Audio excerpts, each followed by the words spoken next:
ក្រសួងប្រេងឥន្ធនៈរបស់ប្រទេសអ៊ីរ៉ង់បានប្រកាសការពីថ្ងៃសៅរ៍ថាខ្លួនអាចលក់ប្រេងបានក្នុងទឹកប្រាក់សរុប18,000 លានដុល្លារអាមេរិកអំឡុងសង្គ្រាមនិងក្នុងពេលមានបទជប់បាញ់ជាមួយសហរដ្ឋអាមេរិកក្រសួងបានបញ្ជាក់នៅក្នុងសេចក្តីថ្លែងការណ៍មួយដែលចុះផ្សាយលើគេហទំព័រផ្លូវការរបស់ខ្លួនថាក្រសួងបានលក់ប្រេងក្នុងតម្លៃ 11,500 លានដុល្លារក្នុងអំឡុងពេលមានចំនួននិង 6,500 លានដុល្លារនៅក្នុងអំឡុងពេលបទជប់បាញ់យ៉ាងណាជាបទជប់បាញ់ដែលបានបរាជ័យកាលពីដើមខែនេះក្រសួងបានបន្ថែមថាចំនួននេះគ្របដណ្ដប់លើសពី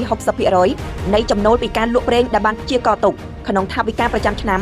នៅចំពេលដែលមានវិបត្តិទោះជាយ៉ាងណាក៏ដោយនៅចុងខែមិថុនាលោក Mohamed Bagher Ghalibaf ប្រធានសភានិងជាប្រធានក្រុមអ្នកចរចារបស់អ៊ីរ៉ង់បានលើកឡើងថាអ៊ីរ៉ង់មិនអាចនាំចេញប្រេងបានឡើយក្នុងអំឡុងពេលដែលសហរដ្ឋអាមេរិកដាក់ការបិទគប់លើកំពង់ផែរបស់ខ្លួនការវាយប្រហាររបស់សហរដ្ឋអាមេរិកនិងអ៊ីស្រាអែលមកលើអ៊ីរ៉ង់បានបង្កឲ្យមានជម្លោះនៅថ្ងៃទី 28 ខែកុម្ភៈដែលជំរុញឲ្យអ៊ីរ៉ង់ធ្វើការវាយប្រហារតបតទៅលើសម្ព័ន្ធមិត្តរបស់សហរដ្ឋអាមេរិកនៅក្នុងតំបន់បទជប់បាញ់មួយកាលពីខែមេសាបានបញ្ចប់ការប្រយុទ្ធគ្នាភាគច្រើនប៉ុន្តែអរិភាពបានផ្ទុះឡើងវិញនៅដើមខែកក្កដានេះខណៈដែលគូសត្រូវទាំងពីរប្រជែងគ្នាដើម្បីគ្រប់គ្រងច្រកសមុទ្រ Hormuz ដែលមានសារៈសំខាន់ជាយុទ្ធសាស្ត្រ